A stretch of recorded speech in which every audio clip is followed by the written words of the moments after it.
Oui, voilà, bienvenue dans votre émission Monde des artistes, votre émission qui vous donne les informations, qui vous parle de tout ce qui se passe chez les artistes, que ce soit musiciens, comédiens, pourquoi pas tous les artistes en général. Et aujourd'hui, je sais que vous allez chercher à connaître les noms de l'invité ou des invités, des Aïtanga Papa Bouisson pour ce nouveau numéro des Mondes des artistes diffusé sur Arc-en-Ciel Télévision, la télé numérique. Alors aujourd'hui, je reçois pour vous, il s'appelle le président Anno Sanjo, première dame d'Afrique, c'est comme ça qu'on l'appelle. Il n'est pas seul, vous allez le constater. Il est accompagné de M. Berry. Mukokila. Ok. Et également du président Manassé. Et même vont se présenter, mais à ce que je sache, le président Anno Sanjo reste le président, l'initiateur, le fondateur de l'association des artistes comédiens appelée Pakosiko. D'abord, président, bonsoir. Bonsoir les grands journalistes et l'homme qui respecte le respect de la déontologie. Bonsoir avec tout le monde qui nous suit au niveau national, dans l'international. C'est votre humble serviteur, artiste comédien congolais, M. Marius Bayolo Bouladja. Dénommé Maman Anno Sanjo, première dame d'Afrique en personne. Teni Zawab. Bon, Teni, na moment où ils ont la carte César, ils ont la carte Anjoto, et Bimarango. Donc, tout ça, au moment donné, bon, pas, je suis en Teni. Teni, c'est l'esprit. Donc, un artiste, c'est l'esprit. Donc, Teni est à moi. Question d'Angeza, aux Zagaka. Président, le fondateur de l'association Pakosiko. Bon, on a toujours un père. Donc, l'autre, on a la démocratie. Nazali, coordonnateur général, il y a plateforme des artistes comédiens et cinéastes congolais. Donc, quand je dis président, il y a d'autres présidents, comme exemple, notre collègue le président Manassé Mapanda. Donc, il y a le président de la troupe Naï. C'est ça. Donc, moi, je suis coordonnateur. Donc, Alzali, parmi les communicateurs, il n'y a pas Pakosiko, parce que tous les présidents, il n'y a pas Pakosiko, parce que Pakosiko c'est une plateforme des artistes comme des cinéastes congolais, ils allaient égorger, donc presque l'association groupe théâtre, artistes comme des indépendants. Donc je suis là seulement coordonnateur qui coordonne seulement presque toutes les structures qui dirige les artistes comme des cinéastes congolais. Maman Anno Sanjo, M. Berry, bonsoir. Bonsoir. Ça va? Ça va très bien. En fait, je dois me présenter. Oui. Je suis M. Berry, Mukokila Manza. En fait, je suis porte-parole de la Pakosiko, mais je suis conseiller de l'artiste aussi, de l'artiste Maman Anno Sanjo. Et je suis aussi... Conseiller juridique, conseiller en quelle matière? Non, on parle de la culture, on parle du théâtre. Oui. Donc si tu es déjà conseiller, tu es conseiller d'une personne culturelle. Voilà. En fait, je suis aussi chargé de la communication, donc et presse de la Pakosiko. Mais néanmoins, je peux aussi me présenter parce que j'ai plusieurs casquettes. Je suis président d'une ASBEL qu'on appelle Abat les entrepreneurs en cycle. Ok. Voilà. Ça va, merci. Nous prenons le président Manassé. Président, bonsoir. Ouais, bonsoir, Papa Isaïe. Vous présentez comme l'un des communicateurs. Ouais, je suis Manassé Mapanda, le communicateur. Il n'y a pas Kosiko. Il n'y a pas Kosiko. Il faut bien souligner. Il n'y a pas Kosiko. Nous sommes président, il y a un groupe dans la ACVM. Il y a quoi, il est Gazawapi? On a top movie. Et le jeudi 18h. Non, mardi 18h. Mardi à 18h. Le matin 18h juste. Mais à Otoyeli Kolobela, à Kosiko, on a activité tous en lobby. Ton journal lobby indépendant, ils allaient au lobby Sotoyé, un message, j'ai pas à Congolais Nyonso. Par rapport à l'activité, ils allaient. Oui, ils allaient lobby, tu as lobby de l'ango. Voilà, merci. Moi, mais vous voyez que vous avez un bé, hein. Vous avez un mobilité, hein. Président Anno Sanjo. Na moni yote, na la liste de présence. Bouillon de gauche était là, Caleb était là, Mbalio Sombo était là. C'est aujourd'hui que tu as atterré le président Poudre de chasse au côté Kabiso. Tu as la morgue, il y a 50aire, toqué na place des artistes et toqué au Kundaï na cimetière, il y a Kimberly, artiste comédien ebele bazalaki wana ba leader bazalaki wana le président Masumu, le président Ilombe, donc ebele banada pédenade bazalaki ebele, mais le président Nosanjo a été absent. Pourquoi nous allons quitter? Bon, merci d'abord. Pour maintenant, il y a na compte, il y a un TPC. Pour le président pour le déchat, c'est-à-dire l'un des vice-présidents, il y a un TPC après le président Massoum. Donc, il y a un cortège, le vice-président, lui, il était aussi parmi. Le rôle de Matanga a un TPC à Moubou Kozala. Bon, d'abord, Matanga va inviter à Moutouté. Matanga, il y a collègue Nabiso, Kurutu Nabiso, icône, il y a théâtre populaire, c'est moi qu'on a combo à poudre de sage. Jean-Pierre, que je salue sa mémoire. En tout cas, félicitations d'abord à la famille, au Bapé, ça y est, considération pour soutenir les bango.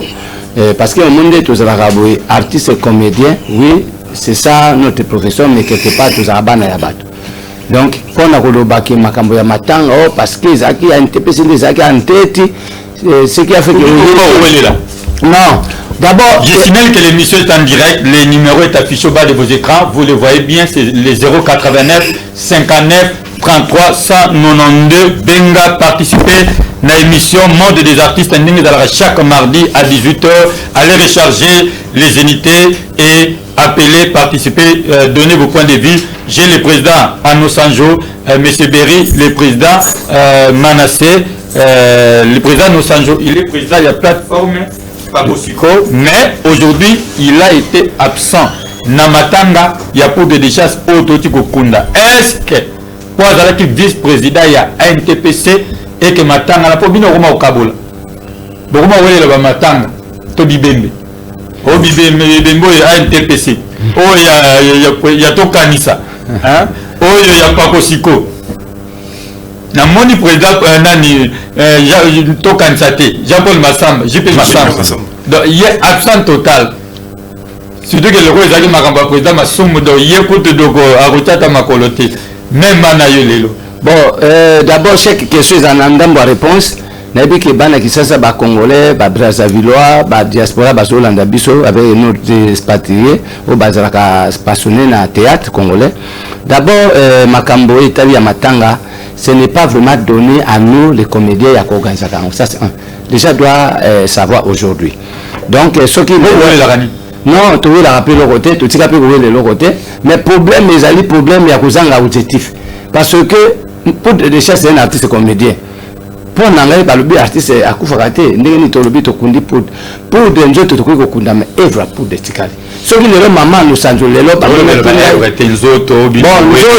nzoto le kuta ma bien biso tous allez na terrain financier qui na makambo wana ya matanga parce que nous sommes toujours en communication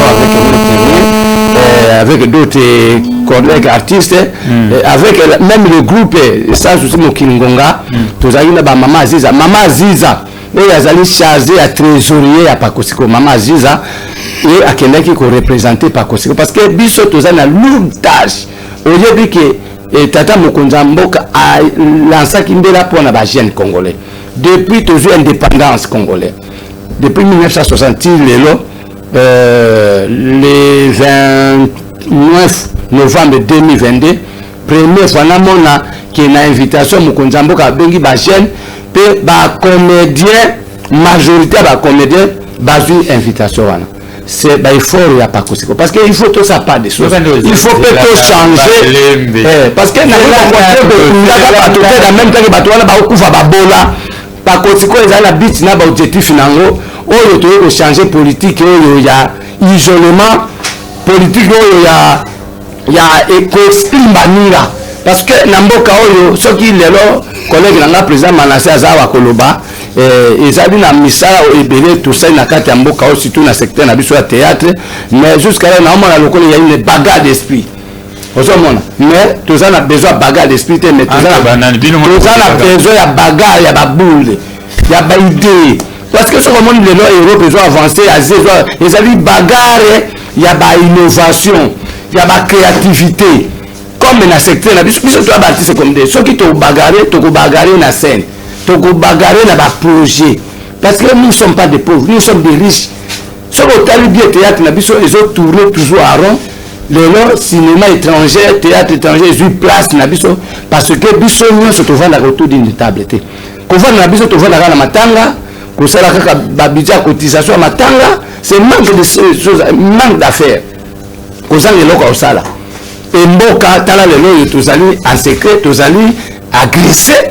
Mais où est la participation des artistes comme des congolais? Parce que dans la conférence mon Congo central, où est l'apport des artistes comme des congolais dans la politique congolaise? Voici de grandes des choses qui Moi je ne peux pas encore commencer de parler ce conseil de nos sectes. Où est on a matanga, tous gens dans la fondation, quoi tout canisa. Ce sont des gens qui ont sa responsabilité. Non, Pakosiko, je suis là pour impliquer les artistes, contribuer d'abord pour la possibilité pour assister. Parce que d'abord, dans la politique culturelle comme tel, c'est comme ça que je réponds à l'invitation pour qu'on Malouba. Tout ça, au moment où la consultation nationale, Tata Mokonzamboka, que je salue vraiment. Son implication dans notre secteur parce que tout le monde a honoré mémoire icône congolais na combo ya papa Kwedi Maïpoutou qui sont là me repose en paix tout y qu'on fait là-bas comme des bébés. Est-ce que après qu'organiser matanga après kokunda vie sociale ya basi na balbe mi balo batotikala par rapport na ba réalisation ou ba comédien congolais ba réaliser na carte politique en mboka ou est notre bénéfice. Donc, je pense que les rationnés, les comédiens lui-même a compris que ce n'est pas dire que penser que théâtre, pour ça, le théâtre malamu, il faut que la âge mon robot. Tout le monde la musique, il nous a bête, hein. Il dit, on bête, fallait pas bête. Aux hommes, on a le conflit, mais quelque part, il nous a pas zawana. Mais pourquoi pas chez nous, on a qu'à un secteur dans le théâtre? Mais dans ce cas, on a vu moins de 30 ans. Non, mais dans la invitation, chef de l'État, tout le temps que on a moi chance dans la consultation nationale, Babengi, Fiston, ça. Mais il y a une invitation par fanatique. Il y a la politique. Dans ma campagne, il y a sommet de l'État. C'est la fanatisme. Moi, je suis contre de ça. Azar fanatique, c'est président. Bureau à président. Président Zaka fanatique à Moutouté, mais Zaka fanatique à Baïté. Parce que j'ai entendu le discours de ça, c'est une consultation nationale. Nazako dénoncer la choix. C'est une consultation nationale à Saïni. Ça, c'est le côté. C'est le côté. Dans le théâtre. Non, d'abord, c'est un humoriste. Asaïni, si nous ne sommes pas commis, et qu'on a mon entretien. Nous avons valorisé Binomo Pao. Comédie beaucoup de VIP. Non, mon père est TPC. Parce qu'il y a un étudiant qui m'a dit $100 pour avoir place à ma somme. Conception c'est qui ça donc yoza ko ignorer. Non, on a ignoré mais dans le Bible, est-ce qu'il y a yambaki après ko yambaye. Aya qui opère ça exposé par la banane. Je suis parti voir ça, c'est dans sa résidence. Il m'a accueilli. Non, on a accueilli. Non, on a dit que président Fiston c'est dans le Bible, mais Mokonzamboka oti ko yambayo. Na président Rokibodo, na président la DSO avec d'autres. Mais est-ce que je permets que au bien après d'artiste comédien il s'appelle restitution. Il est devenu patron. Oh, donc, non, il y a un ça n'a que Kabila chef de l'État major la Nangaï. Donc, il y a sous ça. Non, il y a la santé, il y a la leader. Oh, donc, il y a la star des âmes moto. Il y a la star. Non, Azasta. Oui. Non, je suis un TPC. Je ne pas un leader, mais Azali. Non, peut-être TPC n'est pas organiser l'élection. Mais avec un candidature. Là, il y a conquérir parce que nous sommes tous artistes. Nous avons de donner c'est notre papa parce que nous avons des respect à lui. Mais le problème est Ali, toyé pour l'équité. Mais toyé après on a beau ya makambo, ya ba comédie bas à la tête na matanga. et ça la biso soni. Merci. Et ça que le monde artiste ba organiser ba matanga ba artiste ka Congo. Oh. Je vous dis franchement. Vous là, Moninga na bino ministère ça ministre Zawa. Nous s'enjouons. Même à ta ministère il veut organiser. Mais vous les comédiens vous devez être nous sommes pas posés à la guitare. Non. Même posés à la absent. Na kozala soki nazali non na la matanga ya mama Ndita. Posala les 4 non maman Ndita en direct nous sommes mardi. Maman Ndita on a biso to kunda pour des chasses lelo aux ala guitare. Au président qui m'a renvoyé une TPC, pas de vice-président une TPC, président Manassé. Yo beaucoup na marambo maman no sanj. Aux allez dire ça. Bon cause à l'absence, ils allaient qui pensa dire. Avant migolo pas kosiko ye mon peuple na mwezongi. Le monsieur est en direct, attendez, le monsieur est en direct, le numéro est affiché. Ne bipez pas, appeler, contribuer, participer au débat, donnez vos idées. Et vous savez, l'actualité, tout ce qui se passe au monde, il y a des comédiens, vous le savez. Et il y a aussi d'autres actualités où le président nous s'en joue détenir. Ils vont vous les donner. Mais déjà, vous pouvez participer. Naozo Obama. Oui, président Manassé. Non, pour la dernière, le but, c'est qu'on a beaucoup. Comment délégation Penzezaki. Délégation Zalaki, tout Zalaki, on a tellement. Bakosiko. Il était là partout. Hein. Un peu la charge, il y a lobby, il y a mon moni, peut-être moi absence, na moi, mais si nous, tous Zalaki na Zalaki, hein. Ok, merci, ça lit bien. Voilà, il y a tous les Makambibeli solo là, et une actualité, au événement Bozana, une manifestation, et tout ça dans lobby. On va en parler. Président Nosanjo, qui Caporal Murumba, en passant, Azokunda Mate Ponani. Bon, toujours. Tu peux avoir une idée. Ce qui Caporal Murumba, Azokunda Mate, d'abord, il faut voir d'abord Mboka, tous na difficulté, tous agressé. Les aga Caporal, même papa n'a pas vers qui s'y peut, quand on est dans la morgue. Oui, ok. Donc, d'abord, mes condoléances. Batubele, va pour des choses que tu as fait le lobby à Kundani. Parce que le président Verkis, c'est Zanini.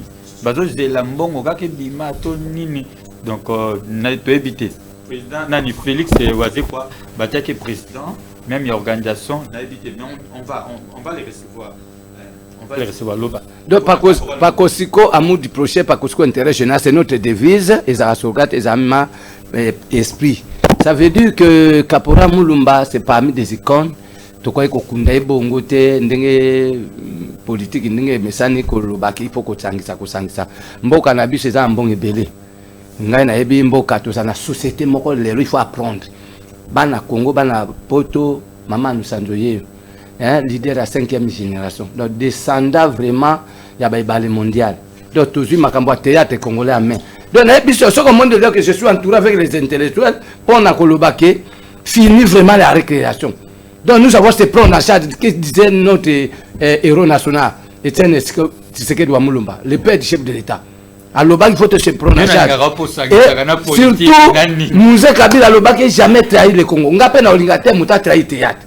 Parce que c'est ma profession. J'ai vu que théâtre. Alors réponds. Bon, par rapport à cette question, Mulumba. Non, Mulumba. Congo. Chaque Congo d'abord non c'est normal problème au moment soki na lobaka ANTPC na artiste à danger ba se comporte ka administration na bango ka ndemo yo moko yebi oza pasteur avec double honneur na pese nation musapité mais ozali quand même pasteur comédien lokola papa na biso Jean Paul Mayata na pese mbote ba cordon il y a un groupe évangéliste Cobra. D'abord, nous avons bongisa, moi, lisanga moko, n'habite ce qui peut bakolinga ba diaboliser, mais est-ce ba diaboliser ba pasteur, des places où on a mais c'est biso ba chrétien, il y a rêvé. Est-ce que d'abord toi la bolingo, il y a professeur na biso à théâtre. Naza na besoin pour na mona chaque fois papa Jean Paul Mayata a convoqué tantôt à ça moi ba prière pour na biso, mais dans l'ensemble. OK, mbala oyo na lingi ke bino bo sangana pour tous un protocole moko d'accord. Et bon, si mon côté là, tout kabolango, na association pour na tout bundisano esprit ya immoralité où ils ont réuni na kata secteur na biso parce que bato musu même ba comme na esprit ya mabe ya koyina na ya kutela na même ba poison ko boakela na bambas même moi-même je suis victime et des choses que nous sommes en train de faire ce sont des choses kasi ba boakela na bambas pour na makambo mama et oiseau et quand tu appelles ngala mon apporte le pomme tombokalum je suis fils de ouais d'abord. Par rapport à Kapora Moulumba, ministère des a pouvoir à honorer mémoire. Ce qui est le besoin de la précipitation. Mais le ministère de tous la société où défendre la comédie ou bien artiste en général, dans le moment où on a Kobela, tantôt Koufi, on Fezaek. Fezaek est la société où l'État congolais chaque année va voter un budget. Où il va dire na fonds promotion culturelle na FPC. Oyo même dangawana abulangando Kapura Moulumba baza na droit ya kozamba po ba image la bangi rekala ba chaîne nyos et chaque fois na après trimestre même sur 2 mois 3 mois société de fana ba droit d'auteur artiste na monde Sabeb etinda kambongo ba millions na kata ministère ya culture ministère pe so kambongo wana atinda kango ndambo na Sokoda atinda kango ndambo na fonds promotion culturelle ndambo mosusu na Fezaek mais l'artiste bazo kufa babola oluka pe l'artiste bazo sangana pona ko sala ba commission ko kendo mona ka ba gouverneur ba ministre c'est quelle sorte de pays dans même temps que tout l'état de droit c'est comme ça mona ki kenga na kena chef ko funda Sokoda na Chaka Congo c'était pas parce que je ne suis pas membre mais mes membres moi ne parle pas Kosiko hein on a funda Sokoda bon nakendaki kofunda me balobaki tout ça là pas écrit mais verbal verbal voilà donc en bref les gens doivent retenir que Caporal Mourumba Tilelo Moutoussora Koufi ministre abimisa no mbongo te 40 jours écoute arena mabele mais ouais Caporal Mourumba 40 jours écoute c'est l'équipe à kokisi 40 jours donc on est 80 jours c'est triste. Bana sikoyebi ke moto soka kunamna hotel famille meza bloqué et je risque même appeler bato muso na ba souci wana kolia sikre na bango milikiti chaque matin bato bazo ya matanga il y a plus de 80 jours sauf zala na Congo bon on a Caporal Mourumba nyoso ka po mbonga kundaye ezomona na te mais ya Congo est en train de se battre même les mêmes Chaka Congo les mêmes Chaka Congo bazo combattre. Parce que c'est non, Chaka Congo c'est une élite. D'abord idée voilà ya ko créer artiste à danger. Et ça idée est toboli ba zone et belé. Ça dit que esungi bat. Parlons de vous, parlons de votre actualité. Mais là ça fait mal hein, ça la passe. Quand est-on à l'aise Soda mobina kana décision to yebi biso no total a pito zo continuer ko tala kango. Caporal Mourumba depuis qu'il est mort ça fait plus de 80 jours. Oyo aza kaka na morgue et na famille na matanga iza kosala matilelo nanu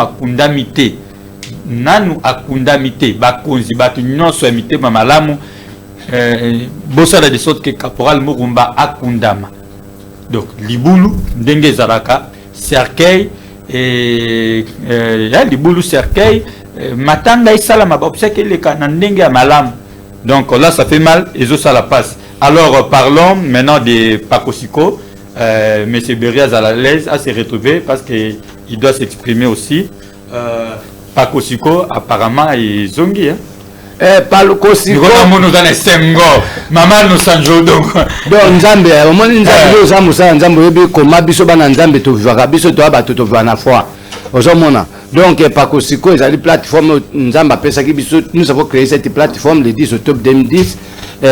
Na Bukavu, c'était l'invitation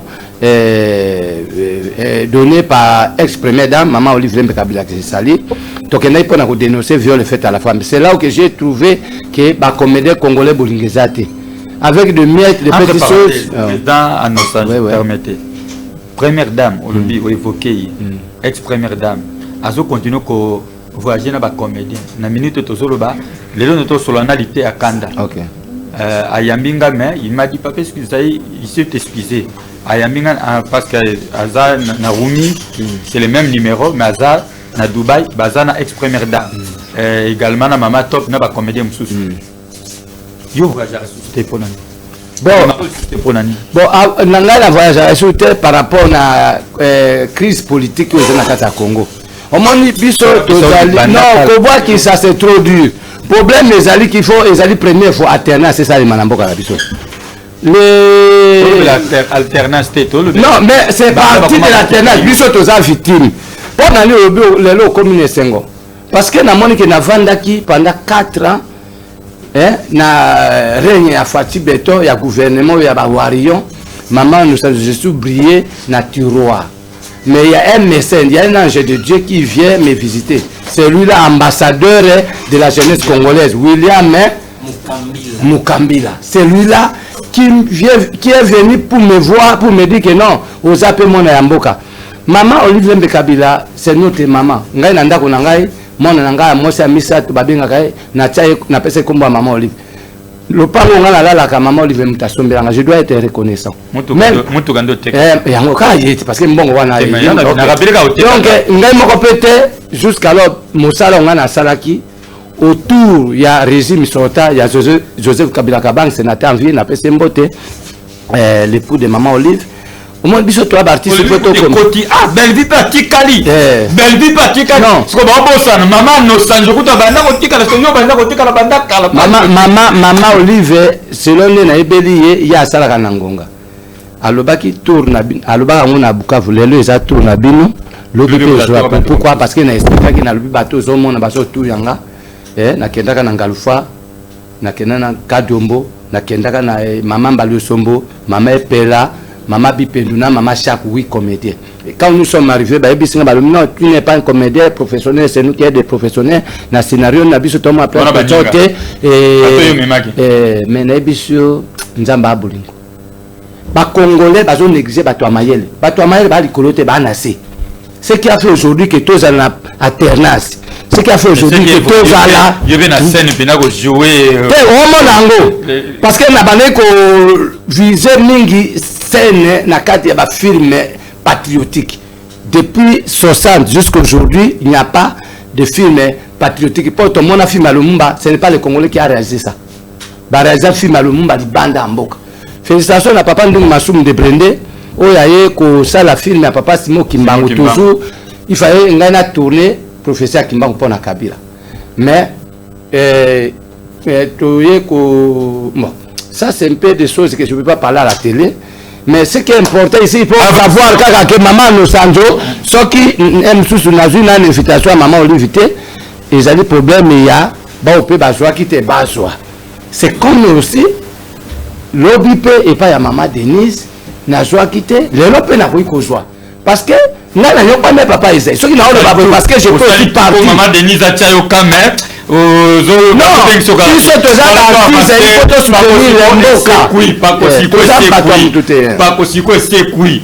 ressuscité. Maman no sanjo mikolo yo komi sollicité. Non que les solo na yo ba comédie ba komi soko luka yo ninge ba ko luka. Koleka même. Ah ba ko luka koleka. Debe to fane na mon téléphone ba bazo benga bi ko ba les autres potes. Siko nini ozongi grade dogmatique du cop. Non, chef de l'état benga na servir nation. Chef de l'état bengi. Félix Antoine Tshisekedi Tshilombo alobi Ngonge Koki tomoni bitumba ya est ce qui toujours zo appel msusu moi barikir moi muke ezali par rapport à l'implication à l'artiste. Parce que l'artiste va comme ça lokola na ka ba adversaire. Il n'y a pas des artistes patriotes. Les rationnels nous avons toujours toujours ce qu'on boka biso amé. Chef de l'état toura bengi. En travers son ambassadeur. À travers l'ambassadeur William Mukambila. À travers ça a été. Ça c'est Baba Bengi, Maman Nosanjo. Monsieur Berry, explique-nous. En tant que chargé porte-parole, il y a Paco Siko. Dans l'entretemps, là, maintenant, j'ouvre mon téléphone parce que Marambango et Bando comme ma série. Explique-nous. Merci bien, monsieur le journaliste, pour la parole au Pessibiso. Donc, Paco Siko, vous êtes bilingue, hein? Oui, c'est bilingue, oui. Donc, Paco Siko, na minute, Oyoyo, et pour moi, il va porter en haut. Ils ont toujours dans le cadre de centre africain. Place Batouaye Béliamo, donc on a en face à Pavillon 19, espace espace culturel Bissonabisso. Vous changez quand même. Changé, mais le bureau n'est changé. Makamou est changé. Le bureau est changé. Le bureau est changé. Les lots vraiment structuré, le bureau est ali. Donc pour n'avoir le artiste, besoin même artiste pour aïe, j'ose croire même yo bengue, aux yeux n'a pas si. Pourquoi? Parce que tu as l'invitation. Alors tu répondre l'activité zongi déjà tu reprenais qui les 26 soyo, tu yamba qui monsieur l'ambassadeur William Mukambila, président du Conseil national de la jeunesse congolaise Mugimba. Donc, ambassadeur William a sali bisopé vraiment honneur. Il y a tout sangisa artiste nyonso ya mboka Congo. Et on a le bignon sur ya mboka donc tout le monde a Kinshasa te. Tout le monde a même artiste oyo baza na intérieur. Bango nyonso baza na li boîte obelioko oyo ezali Pakosiko. Donc Pakosiko ba faut bayeba ezali plateforme des artistes comédiens et cinéastes congolais. Donc Pakosiko en sigle oyo ezali dirigé par le cordon général Maman Anosanjo dit la première dame d'Afrique, Monsieur Marius Bayolo Boladja. Président Manassi, Pakosiko, on a bossé quoi? On a une zone qui na makambo ya bébé. Aux hommes on a même vu sur la famille toujours à bébé. Avec 1500 000 $, beaucoup de l'empire moto. Mais comme il y a papa wa sala combo kala. Caporal Morumba. Togomina le président Marius Alobi 80 jours il y a matin. 40 jours fadé. Donc le kunda apola to panzana mais yeti lo azara la mort. Pakosiko c'est kui penza te po izalaka. Mais ils ont te epemaki. Epemaki. Ya momuni maman Anosanjo azongeli elamba oyo yebaka wana. So pension nango ye fadé. Donc ce qui a na 1000 personnes, il y a 2500 personnes. Je vous dis, papa Zaï, invitation au Ekena à compte à Pakosiko, c'est plus de 1000. Si vous avez un téléphone de la présidente, ceux qui ont un téléphone de Kangamia, vous allez aller. Oui, que va comédie, va bateau intérêt, bobino te bango, va bateau intérêt d'être papi falla, papa Jacques Makam, mon DG Tite Lung. Donc, téléspectateurs, vous qui nous suivez en ce moment, tata oyo, maman Anosanjo. Tamba salaki Pakosiko. Muyombe gauche azaki vice-président naï. Bambalio sombo. Bazoya kobonde, bakala bituke bana. Ya makambo bino boyebite na ngana zolo bango. Parce que le monde est ingrat. Les gens sont des ingrats. Bakomaki à tout moment. Misuneti balala na ndako na ye. Bakoma ko luka donc benga ko déranger de ya komaki président na bango. Bakale bazalaki na kati ba muyombe gauche. Donc papa Masumo ta Masumo te pas na président Masumo artiste musicien ba innocent non na we rason na jibe mpiana ngam na mema bango et pas Kabila muta boya ngazate donc ba ndeko lukaye maman Anosanjo to ba no travailler na maman Irène Mokabila on me posez moi des questions dit mais pourquoi papa na mona limité mais par après babosani ye basundoli ye banéglige ye bakoma moni mutu pamba nayebi te soki ata kobenga babengaka yo bande kobenga muyombe gauche baartiste comédie nyonso bande kobenga ete baokipe kutu lisusu te tata bande kodraine plus de 500 donc nazoba émission mo tosala na bino même na Salomo na hôtel Imperium mais il faut mon ampleur tata azalaki nango. Mais na Frida Mouchipé n'est pas maman Frida to ba ko maki nana ko kipé ba ko mo na ye mutu pamba malgré nyoso ya sala ki pona bango mais lelo nzamba j'ai appris que ba comédie ba comme ko lukayo ko benga yo ya mona na yeba eza pona nini j'ouvre mon téléphone le numéro est affiché l'appeler participer ba komi ko luko pona pour ba comprendre que président il y a conseil national de la jeunesse ayaki kota la bino pour comprendre que le président de la République a Lucas sollicité yo pona ko memelaye ba comédien na rendez-vous au lobby c'est demain non n'a parlé du peuple à 10h na 10h non ce n'est pas dit seulement que rapport à lobby pour la jeunesse le chef de l'État a lancé un message pour l'Union nationale c'est ce que les Congolais doivent apprendre rôle na biso za ko accompagner ba institution amboka surtout pour vulgariser ba message wana patriotique. Le chef de l'État a besoin aussi l'implication personnelle des artistes congolais. Comme nous sommes. Comme ba mususu bazaba moral. Il n'y a pas des artistes nationalistes. Il n'y a pas des artistes qui a l'esprit de Lumumba. Moi, j'ai le son de Lumumba moi. Moi, j'ai l'esprit de Lumumba. Je suis descendant de Mary Patrice Lumumba. Ça veut dire que il n'y a pas des artistes patriotes. Ça veut dire que les artistes sont à Congo. Non, tu as des artistes qui sont à États-Unis.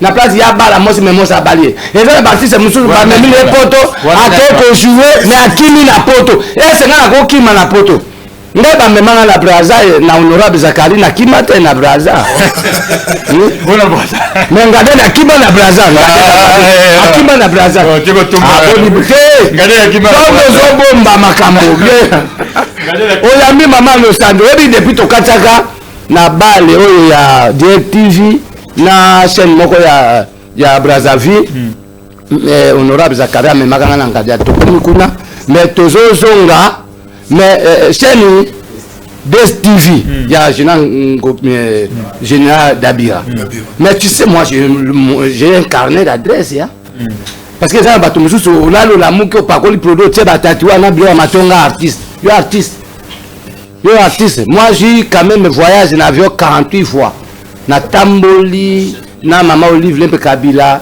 na ebise mama Olive tokota wana ndako ba pigime mama koti na ndako ba pigime là c'est le passé. OK bon nous parlons par rapport au passé parce que le passé ça copé ça peut là il faut pas effacer l'histoire ceux qui les loba yeko consulter ngai ceux qui les loba pèse na confiance c'est pas ya ambassadeur de la jeunesse congolaise William Mukambila oyo azali sikoyo na tête ya jeunesse parce que quand on parle république ce n'est pas république ya ba vieux république eza ba jeune esika pe na monde awa na skata chaîne na biso ya télévision DG na ngai Tite Liongi c'est une chaîne c'est une chaîne ngala benga ka cerveau bleu tala ne chaîne eza elengi moto amayele na deya nzete na biso papi fala on a parité na ba mama na biso kuna donc toboyi mayele ya mikolo te mais mikolo nyonso ya Congo mayele na bango eza mabe mpo baza acheté na baberge basombaki conscience ya bakongolais mpo na assassinat Lumumba mpo Lumumba apesa biso indépendance nani ayebi yango te Kisekedi yo nazobunda depuis kala tozwaki constitution gratuité ezalaki mais tala moment oyo toye kozwa gratuité parce que Kisekedi aza mona mboka bayebi place bakongolais yebi ke na Congo musala eza te il n'y a pas d'emploi mais il faut quand même bana batanga nde apesi gratuité ezali constitutionnel et c'est moto ande il faut totika ye moko parce que il faut kaka bapoliticien nde bana monopole akoloba biso toloba te biso soki tozoloba te par manque de moyens. Mais avec politique d'aujourd'hui, parce que Fatih Topé c'est le deuxième mandat. Et c'est quand la côté de ça, ma cambo Fatih Beto, Équateur les a tombés. Avec excellence, Guillaume Amemboyo, Baleine, le patron de la transition pour la République. Nous voulons maintenant agir pour notre République. Ah, vous avez au coordination, au Bengi Saba Comédie pour un événement, l'unité Goloba, rechanger le langage. Non, ce n'est pas non. Je dis que la souffrance parce qu'on m'a diabolisé. Au sommet de l'État, que Nazali, comédien à l'air à Maman Olive, au contraire depuis le régime. Parce que le régime c'est la cacaca. Même le chef de l'État, il n'est pas éternel. Nous sommes des hommes. Les hommes passent, les esprits restent. Il faut que nous ayons conscience à la politicien congolais, opportuniste.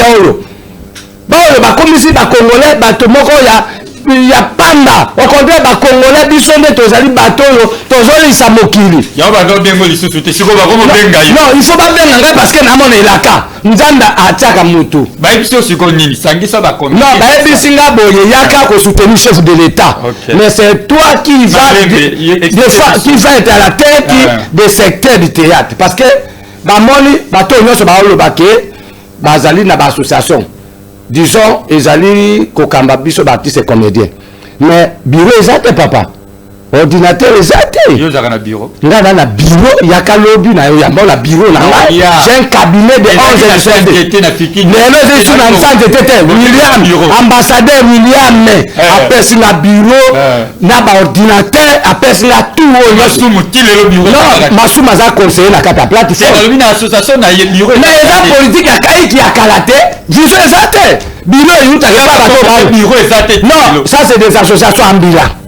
JP fondation to kanta bureau pesa ka ambila ba association moko eza kwa butota mwabisi oto ano jede bo pesa ka 500 bo pesa ka nini to sunga ba ofele donc la seule association oyo ekomi na bureau c'est pas Kosiko po ezali na kata jeunesse oyebi ke jeunesse yango nde na boyi français wana ya avenir du Congo c'est la jeunesse de demain non la jeunesse aujourd'hui avec Fati Bazito a ABC biso bon na okota na discours na ya lobite mais par rapport na kulanda na discours ngo ozana idée ngo mais na lobi na molobi la fatite ngai fona tambola tout étendue national po webi ke ba congolais ba mona fatika ka parce que comme webi tondi malaka tika be makambo ngo ba comédien fatite beto ele ko wapi boketu lo mala nzela yo za boketu na mboyo na minute yo fati azo changer ba donner tozui salle mythique à théâtre ezotongana na parlement mpo bato ebele comme balandaka mingi baopposa mboko mpo opposa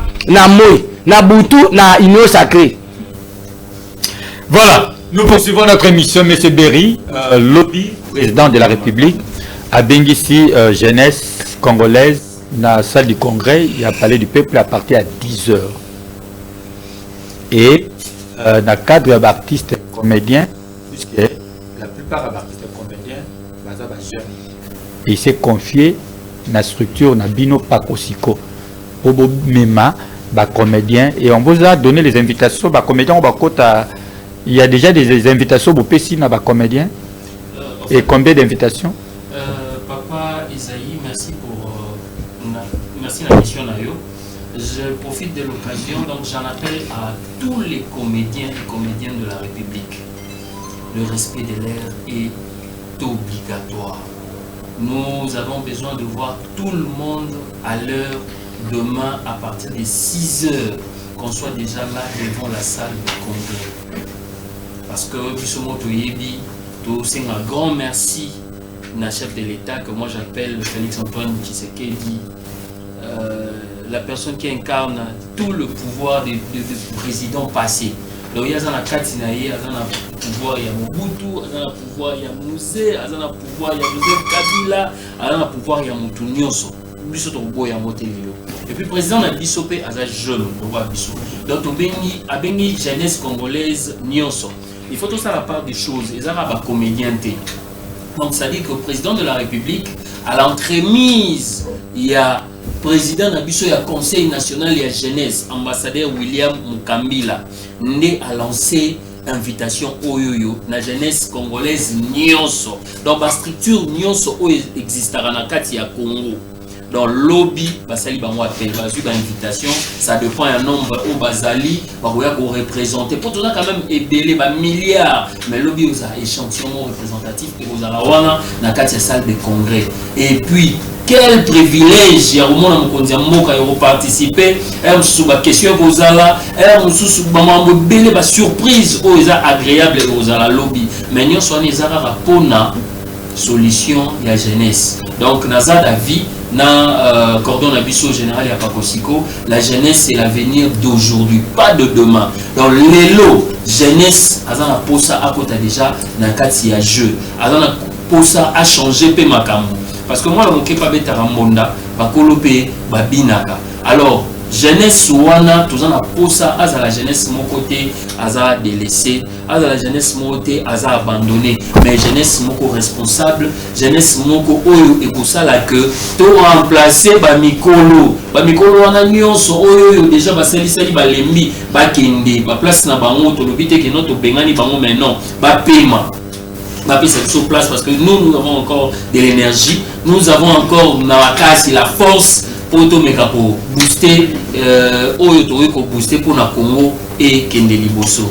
Donc c'est le Congo qui gagne, ce qui théâtre congolais et télémi à travers la Pakosiko, Oyo ya cordon général Nabiso, Marius Anosanjo Bayolo, dit Maman Anosanjo, la première dame d'Afrique. Donc comme jamais auparavant, donc toutes les choses ont changé.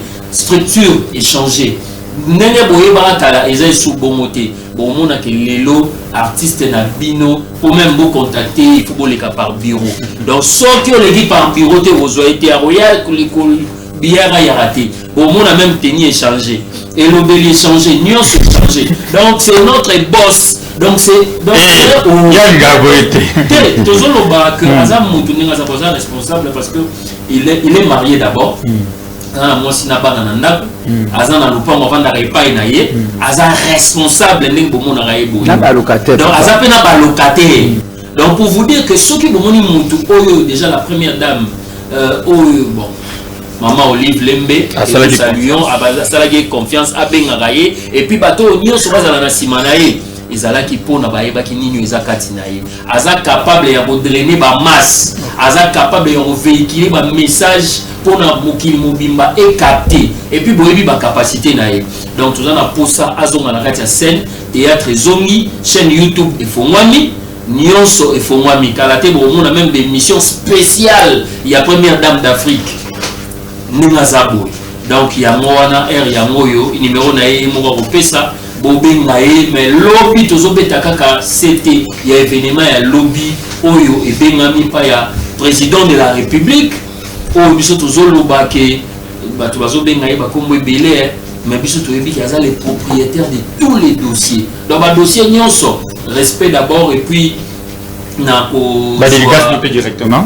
Merci beaucoup. Nous rejoignons l'armée congolaise Nabiso. Nous sommes de cœur avec vous. Nous compatissons tout ce qui se passe au Congo. Toyebi, mais toyebi que bozala kaka makasi, bozala eloko moko. Biso pe toze eloko moko, toti kabinote, to bunda pe to longa. Na ba dédicace Nabiso bozala kaka to remercier Arc-en-Ciel Mobimba, to moni bomo DG Tite Liongi. Tomoni DT Papi Fala, Tomoni Yomoko Papa Esaïe, Jean-Clément Papa Jean-Clément Azali Kanko. Papa Jean-Clément Pe Azali, Jean-Clément Kanko. Voilà, Papa Jean-Clément Papa Moro Malamu, Tomoro Malamu, Papa Moro Pierre Makasi, et puis Tomo Sanate pour remercier Emmanuel Chimpaka, Ilunga Yaza la carte qui gagne à Massina. Tomo Sanate honorable Didier Munke, la plaque tournante, Yachang. Merci. Tomo Sanate, les lobos babengi autorité de référence Guy Luando Moyo agissant pour la République. Merci. Ok, merci. Président Manassé, comédien, vous pouvez déjà, invitation, c'est combien de... C'est plus de 1000. Là, c'est sûr, parce qu'il y avait 100 groupes, puisqu'on a un groupe, nous sommes 10, nous sommes 15, enfin, maintenant, tu as vraiment 1000 comédiens. De ceux qui sont au moins 1000 comédies, vous en avez parlé depuis le lobby, et ça par votre entremise. Mais oui, par le canal, il n'y a pas qu'aussi. Mais ça, c'est AMTPC, il y a le président Massoumou, tout les attaques, tout Kanissa, tout les attaques à Komoté, mais ça, non. Et ça, vraiment. Pas aussi qu'on peut des zones. Non, pas qu'aussi qu'on a plus de 1000 personnes. AMTPC, il y a qui n'a liste na Bango, na cotisé à 20 personnes. Mais n'a pas qui est le Komoko, n'a pas qui et c'est pour que la comédie ne soit pas na liste les caparer pour des invitations pour aider Lomba Boudé les arrangés na yo qui les hommes ramènent le monde na dit non les hommes sous batal ngabe nana kende ba manosage ngabe nana le qui retire la liste voilà donc à parenthèse les avez ma dédicace pour on fait ici que bande connu surtout le barba comédien parce que président Nabiso William Alobara Nazar président ma jeune donc papa aux jeunes dans moi papa dans ce temps tout le monde jeune peut-être et que à sa jeune ceux qui m'invitation ça qui sur place c'est un raison to bombe l'IDG invitation spéciale naie to regarde on a d'été ceux qui et que bousculer Moussala vraiment le bitos à la temps on a parlé du peuple à partir il y a 7h pour mon Konzambo quand soit à côté déjà 12h le reste webi ganding zala le but au monde on a déjà les avant-midi donc avant 9h déjà sur tout aux en salle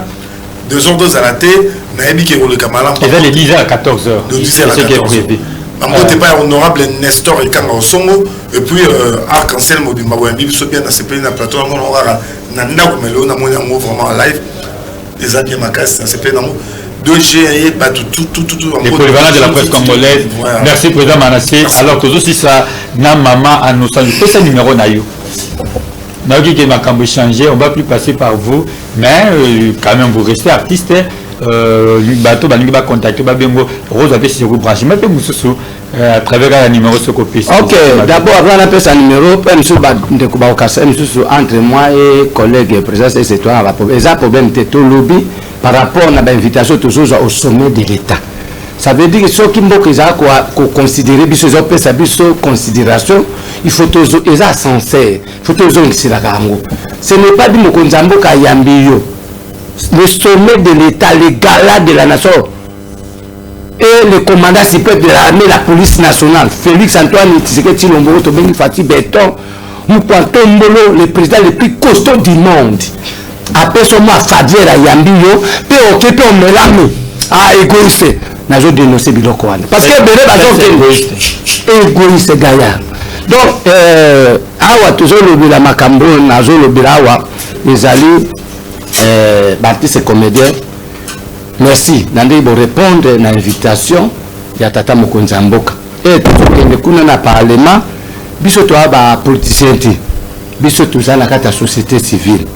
Donc tout se comporter lokola ba star, tout se comporter lokola éducateur de masse. Donc na lingite que to comme kuna ba moni o comédien moko a bêtisaki ou bien se comporte mais surtout habillement. Donc s'organisez-vous, surtout nos mamans. Maman linga groupe etoli na senga ki na yo passer message surtout pour nous la télé ba maman. Maman Bipendu, maman Boka, maman Pembele, ba grand-père Télé, ba maman Suzy Bantu, maman Nabiso Mimi Kitete, ba maman Nabiso presque tous les mamans Aziza, cette bagarre, ba maman Bakata, tous a besoin Nabiso, maman Suzy Bantu, donc tous a besoin bon la kisaki na kata Congo, il y a des comédiens jeunes. Parce que dans le temps, toujours les rêves na biso pour la Congo ba pesa muto rêve te.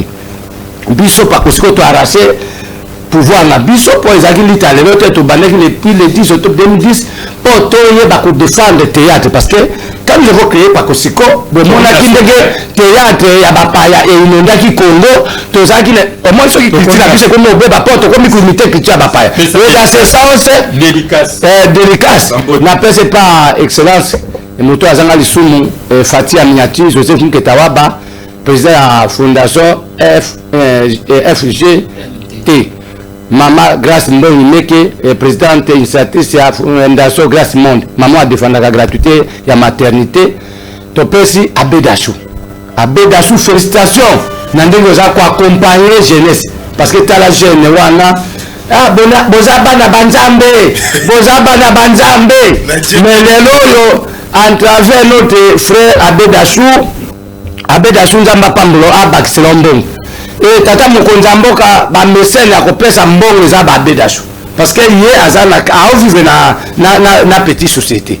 Donc pour na mukuse na pesi bato nyoso ba soutenanga honorable Francis Mingama gouverneur abiso avi Jantiningo Bilambaka na pesi mbote pa Mama Deborah na fondation Widal na pesi mbote pa ya autorité référence Baleine président ya parti politique arrête Action pour la République Bokulaka Blaise Mongo numéro pesa numéro bon 00243 43 oui 81 93 47 705 na pesi mbote ya suka epa ya yemei ambassadeur de la jeunesse congolaise William Mukambila bajene boyo baka William Mukambila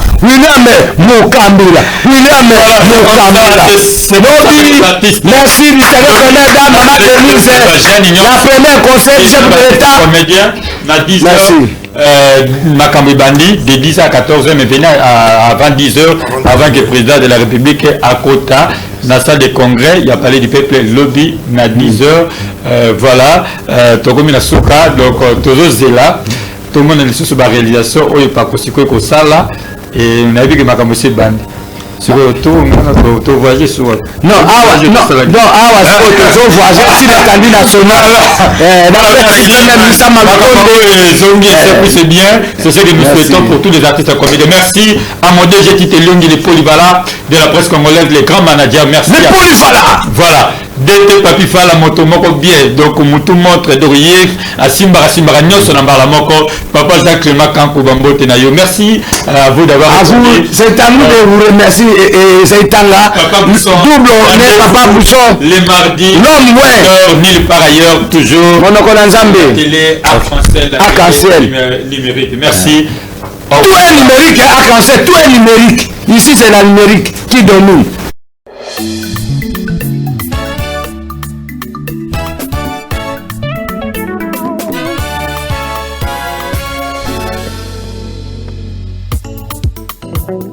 Thank you.